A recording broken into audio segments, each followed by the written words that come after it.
Surma union বাজার কর্তৃক আয়োজিত আজকের এই বিশাল মহিলা সমাবেশে সম্মানিত উপস্থিতি, সামনে আমার মা বোনেরা, আসসালামু আলাইকুম রহমতুল্লাহ। সম্মানিত উপস্থিতি, বাংলাদেশ জাতীয়তাবাদী দল বিএনপি বিগত আন্দোলন সংগ্রামের সময় আপনারা মহিলাদের যে ভূমিকা রেখেছেন, সেই আন্দোলনের ধারাবাহিকতায় সংসদ নির্বাচন তথা ভবিষ্যতে এই ভূমিকা পালন করার জন্য আমার ব্যক্তিগত পক্ষ থেকে এবং আমার দলের পক্ষ থেকে আপনাদেরকে আকুল আহ্বান। আপনারা উপস্থিত আছেন আজকে আমরা দলে বিএনপির প্রার্থী হিসাবে আগামী জাতীয় ন্যায় ইনশাআল্লাহ এবং ধানের শীষের পক্ষে আমরা কাজ করব। এই সুবাদে বাংলাদেশ জাতীয়তাবাদী দল বিএনপির প্রতিষ্ঠাতা শহীদ রাষ্ট্রপতি জিয়াউর রহমান প্রথমেই মহিলাদেরকে নিয়ে বাংলাদেশের প্রথম 1978 সালে মহিলা মন্ত্রণালয় গঠন করেছিলেন, শুধু মহিলাদেরকে উদ্দেশ্য করে।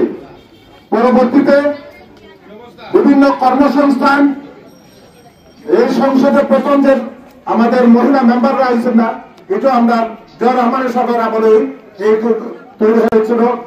আপনি দেখবেন স্বাস্থ্যকর্মী বিভিন্ন বাড়িঘরে ইঞ্জেকশন দেয়, এই সময় জিয়াউর রহমান সাহেবের আমলে 55,000 স্বাস্থ্যকর্মী মহিলারা নিয়োগ করছিলেন। ঠিক তার ধারাবাহিকতায় আমাদের নেত্রী, দেশের আপসী নেত্রী, গণতন্ত্রের মা দেশের নেত্রী বেগম খালেদা জিয়া তারই ধারাবাহিকতায় মহিলাদের জন্য দ্বাদশ পর্যন্ত বিনা পয়সায় শিক্ষার ব্যবস্থা করেছিলেন। খাদ্যের বিনিময়ে শিক্ষার ব্যবস্থা করেছিলেন। মহিলাদের জন্য ভোকেশনাল ট্রেনিং ইনস্টিটিউট গঠন করেছিলেন, এমনকি কর্মসংস্থানের জন্য ঋণ দেওয়ার ব্যবস্থা করেছিলেন। আজকে আমরা যে 31 দফা নিয়ে আপনাদের সামনে এসেছি, আপনাদের 24 নম্বর দফায় দেখবেন নারীদেরকে কি পরিমাণ মূল্যায়ন করা হয়েছে, যে আমাদের একটা প্রত্যেকটা ঘরে মহিলাদেরকে একটা ফ্যামিলি কার্ড দেওয়া হবে। আমাদের দল বিএনপি যদি ক্ষমতায় যায়, ফ্যামিলি কার্ডের মাধ্যমে সরকারি যত অনুদান আছে এই কার্ডের মাধ্যমে দেওয়া হবে। আপনারা একজন মা সচেতন হলে একটা পরিবার সুসংগঠিত থাকবে। একটা পরিবার সুসংগঠিত থাকলে একটা গ্রাম, মহল্লা, একটা সমাজ সুসংগঠিত হবে। তাই বরাবরই বিএনপি মহিলাদেরকে প্রাধান্য দিয়ে আসছে।